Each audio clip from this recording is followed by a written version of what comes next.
ڈیرہ اسماعیل خان توسہ سے لے کر کشمور تک انڈس ہائی وے مکمل طور پر تباہ حال ہے۔ این ایچ اے اور حکومت کی مسلسل نظر اندازی کی وجہ سے کئی سال گزرنے کے باوجود انڈس ہائی وے روڈ کی تعمیر مرمت نہ ہو سکی، جس کی وجہ سے حادثات معمول بن چکے ہیں۔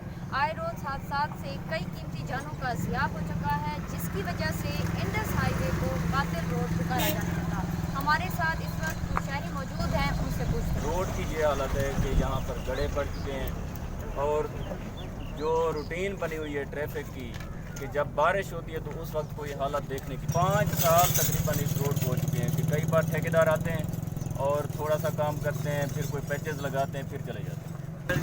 یہ یہاں کی حالت ہے کہ یہ پشاور سے کراچی تک جانے والا روڈ جس کی حالت بالکل گڑھے، اور ہم روزانہ یہاں حالت دیکھتے ہیں، ڈرائیور تنگ ہیں، مزدور تنگ ہیں، آنے جانے والے تنگ ہیں، بچے جہاں اسکول سے جاتے ہیں ان کی حالت بالکل ڈسٹرب ہوتی ہے۔ تو یہ ہم اپیل کرتے ہیں سی ایم صاحب سے بھی اور اپنے پرائم منسٹر عمران خان صاحب سے بھی، فیڈرل ایریا ہے، فیڈرل یہ ڈپارٹمنٹ ہے ہائی وے کا، تو اس پر توجہ مرکوز کریں۔ انڈس ہائی وے پر سفر کرنے والوں کا کہنا ہے کہ اسے 2 رویہ روڈ تعمیر کرنے کی منظوری دی جائے تاکہ مزید حادثات سے بچا جائے۔ کیمرہ مین عامر سہیل لاشاری کے ساتھ نیلا فاطمہ، المنظور نیوز، توسہ شریف۔